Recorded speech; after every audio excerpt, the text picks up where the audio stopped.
നമസ്കാരം. നമ്മളൊന്നൊരു പുതിയ വീഡിയോയിലേക്ക് കിടക്കണം. ഇന്നത്തെ വീഡിയോ നമ്മൾ പതിവിൽ നിന്ന് വ്യത്യസ്തമായിട്ട് ഇന്ന് നമ്മളൊരു റിവ്യൂ ആണ് പറയുന്നത്. ഇന്നലെ കണ്ട സിനിമയുടെ റിവ്യൂ ഇന്ന് ശനിയാഴ്ച. അപ്പോൾ ശനി ഞായറൊക്കെ സിനിമ കാണാൻ പോണവർക്ക് ഒരു ഉപകാരമാവട്ടെ എന്ന് വിചാരിച്ചിട്ടാണ്. കാരണം എന്താണെന്ന് വെച്ചിട്ടുണ്ടെങ്കിൽ ടൊവിനോ നമ്മുടെ തൃശ്ശൂരിൻ്റെ സന്തതിയാണ്.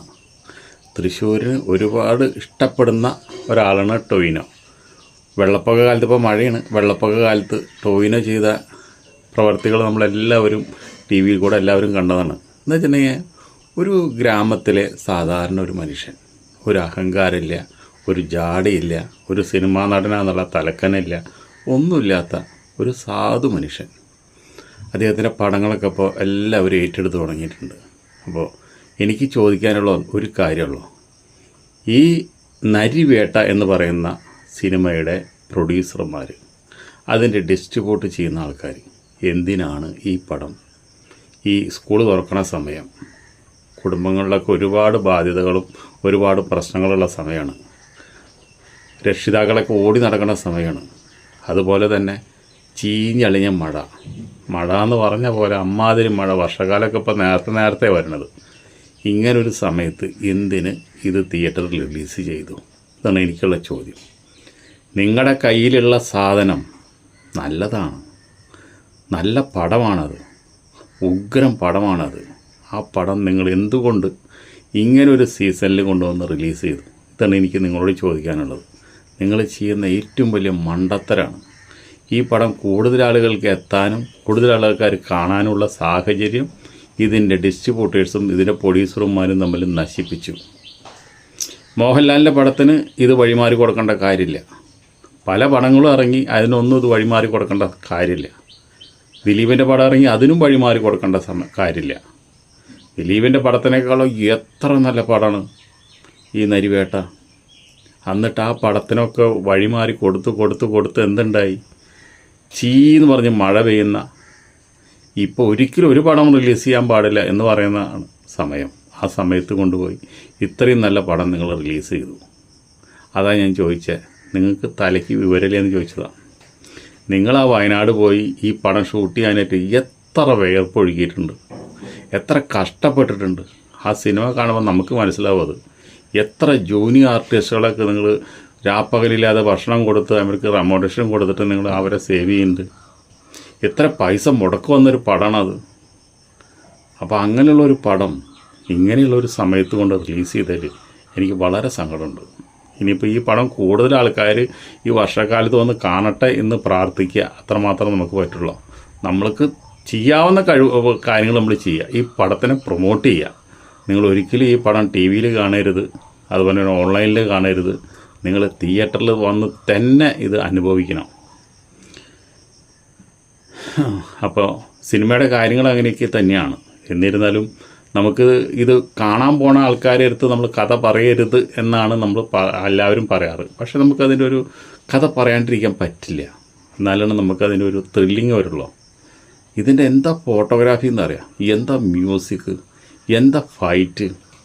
ഇതൊരിക്കലും ടൊവിനോ എന്ന് പറഞ്ഞൊരു നടൻ ഒരിക്കലും നമ്മൾ ഒരു ഭയങ്കര അമാനുഷിക ശക്തിയുള്ള ഒരാളൊന്നല്ല, സാധാരണ ഒരു മനുഷ്യനാണ്. അതാണ് ഇതിൽ കാണിച്ചു കൂട്ടിയത്. കുറച്ച് ഗൗരവം ദേഷ്യമുണ്ടെന്ന് മാത്രം. അപ്പോൾ അങ്ങനെയുള്ളൊരു പടമാണിത്. ടൊവിനോയ്ക്ക് നാട്ടിൽ ഒരു ചെറിയ പ്രേമൊക്കെ ഉണ്ടായിരുന്നു. അതിപ്പോൾ ആ പ്രേമൊക്കെ വളരെ മനോഹരമായിട്ട് അവർ ചിത്രീകരിച്ചിട്ടുണ്ട്. കുട്ടനാട് ആ പ്രേമത്തിൽ നിന്ന് ജോലിയൊന്നും ഇല്ലാണ്ട് മകനും അമ്മയും മാത്രമായുള്ളൊരു കുടുംബം. അപ്പോൾ അവരെ പ്രേമം എന്ന് വെച്ചിട്ടുണ്ടെങ്കിൽ അത്രയും കൊടുമ്പിരി കൊണ്ട് അസ്ഥിമ പിടിച്ചുള്ള ഹൈസ്കൂൾ മുതൽ ഉള്ളൊരു പ്രേമമാണ്. ആ പ്രേമത്തിൻ്റെ സീൻസുകളും മറ്റൊക്കെ വളരെ മനോഹരമാണ്. പൈസ ഇല്ലാണ്ട് ഇന്ന് പൈസ ചോദിക്കുന്നതും ബാങ്കിൽ ചെന്നിട്ട് കാശ് വൗച്ചർ എഴുതിയിട്ട് കാണിച്ചു കൊടുക്കുന്നതും ഒക്കെ വളരെ നല്ല രസമായിട്ട് നമുക്ക് കണ്ടുകൊണ്ടിരിക്കാൻ പറ്റും. അത് കഴിഞ്ഞിട്ട് മൂപ്പർക്ക് ഇഷ്ടമല്ല പോലീസായിട്ട് കയറാനായിട്ട്. എന്നിട്ട് കാമുകി പറഞ്ഞപ്പോൾ പോലീസ് എന്ന് പറഞ്ഞിട്ട് അതിൽ ജോയിൻ ചെയ്യുന്നു. ഇതിൻ്റെ കഥ എന്താണെന്ന് വെച്ചിട്ടുണ്ടെങ്കിൽ നമുക്ക് കുറേ കാലങ്ങൾക്ക് മുമ്പ് മുത്തങ്ങയിലെ വെടിവെപ്പ്, അതാണ് ഇതിൻ്റെ ഇതിവൃത്തം. നമ്മളൊരു കേരളത്തിൽ നടന്നൊരു സംഭവത്തിനെ അതിൻ്റെ തിരക്കഥ രൂപത്തിലാക്കി ഇത് തിരക്കഥയാക്കാനായിട്ട് ഒരുപാട് ബുദ്ധിമുട്ടാണ്. കാരണം എന്താ വെച്ചിട്ടുണ്ടെങ്കിൽ ഇത് സിനിമയാക്കിയാന്ന് വെച്ചിട്ടുണ്ടെങ്കിൽ ഒരു ഡോക്യുമെൻ്ററി ആയിട്ട് മാറും. ആ ഡോക്യുമെൻ്ററി ഇതാക്കി മാറാണ്ടിരിക്കാൻ വേണ്ടി ഇതിൻ്റെ തിരക്കഥാകൃത്തും ഇതിൻ്റെ സംവിധായകനും ഒരുപാട് പണിപ്പെട്ടിട്ടുണ്ട്. അതുകൊണ്ടാണ് നമുക്ക് ഓരോ സീൻസുകളും ഇത്രയും ആസ്വാദകരമായത്. അപ്പോൾ തിയേറ്ററിൽ ഒരു എണ്ണക്കല്ല, അത്രയും ആൾക്കാർ കണ്ടുകൊണ്ടിരിക്കുക, അത്രയും രസകരമായിട്ട് ആൾക്കാർ കണ്ടുകൊണ്ടിരിക്കുന്നത്. അങ്ങനെയാണ് ഇതിൻ്റെ കഥയുടെ തുടക്കം. അങ്ങനെ മുത്തങ്ങയിലേക്ക് പോകുന്നത്. ഈ പോലീസ് ക്യാമ്പുകളിലൊക്കെ ഇതുപോലെയുള്ള ബുദ്ധിമുട്ടുകളും കഷ്ടപ്പാടൊക്കെ ഉണ്ട് നമ്മളിപ്പോഴാണ് അറിയണത്. റാഗിങ്ങും എല്ലാ പ്രശ്നങ്ങളുമുണ്ട്. അതുപോലെ തന്നെ നമ്മുടെ വെഞ്ഞാറമൂട് നല്ലൊരു ദുരന്ത കഥാപാത്രം.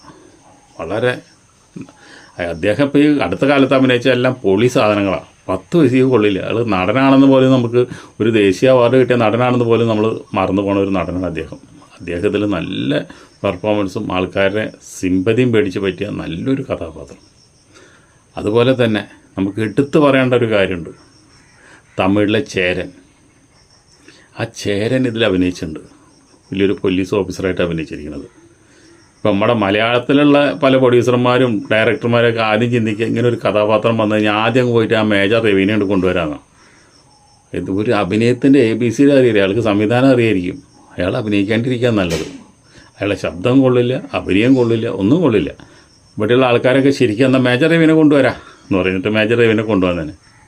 പക്ഷേ ഇതിൻ്റെ സംവിധായകൻ മേജർ റെവന്യൂ അല്ല, ലാലു അലക്സിനും വേണ്ട, സിദ്ദിഖിനും വേണ്ട, അവരാരും വേണ്ടാണ്ട് അദ്ദേഹം പോയിട്ട് ഈ ചേരനെ കൊണ്ടുവന്നു. ചേരനാച്ച ഓട്ടോഗ്രാഫ് കുറേ പടങ്ങൾ, മനോഹരമായുള്ള നടനാ, ഗംഭീര സംവിധായകനാ, അദ്ദേഹത്തിനെ കൊണ്ടുവന്നു. അതെന്തായാലും അദ്ദേഹം ഇവിടെ വന്ന് മലയാളത്തിൽ വന്നിട്ട് ഞാൻ ആദ്യമായിട്ട് ചേരൻ്റെ പടം മലയാളത്തിൽ കാണുന്നത്. ഗംഭീര പെർഫോമൻസ് അദ്ദേഹം ചെയ്തു. അദ്ദേഹമാണ് ഇതിൽ വില്ലൻ.